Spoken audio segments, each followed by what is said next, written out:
అందరికీ నమస్కారం. Welcome back to mini recipes.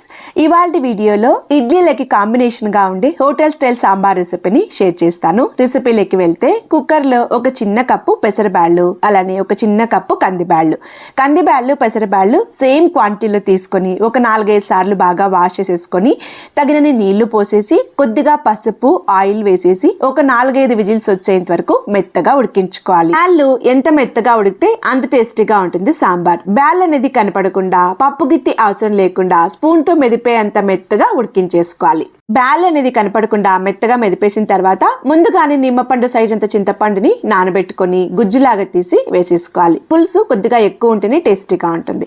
ఇలా కలిపేసిన తర్వాత ప్యాన్ లో కొద్దిగా ఆయిల్ వేసేసి ఒక చిన్న కప్పు బీన్స్, ఒక చిన్న కప్పు క్యారెట్, అలానే పెద్దగా కట్ చేసుకున్న ఎర్రగడ్డలు, ఒక చిన్న కప్పు తెల్ల వంకాయలు, ఒక టమోటో ఒకటి కట్ చేసి వేసి పచ్చిమిరపకాయలు కూడా వేసేసి ఒక పెద్ద స్పూను ఎంటీఆర్ సాంబార్ మసాలా వేస్తున్నాను. మీకు నచ్చిన మసాలా వేసుకోవచ్చు. అలానే రుచికి సరిపడా ఉప్పు కారం వేసేసి ఈ ముక్కలన్నిటికీ సాంబార్ మసాలా పట్టేంత వరకు ఒక 5 నిమిషాల పాటు ఉడికించుకోవాలి. ఇలా బాగా ఉడికించుకున్న ముక్కల్ని ముందుగానే ఉడికించుకున్న బ్యాలల్లో వేసేసి బాగా కలిపేసేయాలి.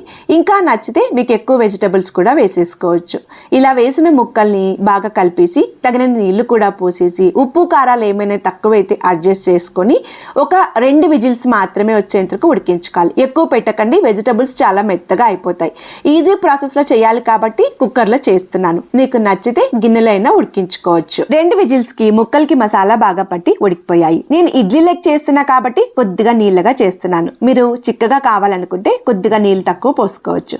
నెక్స్ట్ ప్రాసెస్ లోకి వెళ్తే ప్యాన్ లో కొద్దిగా ఆయిల్ వేసేసి 1 స్పూన్ జీలకర్ర, సాసవలు, అలానే ఒక 4-5 ఎండుమిరపకాయలు, సన్నగా దంచుకున్న తెల్లగడ్డ, కరివేపాకు కూడా వేసేసి బాగా వేగనివ్వాలి.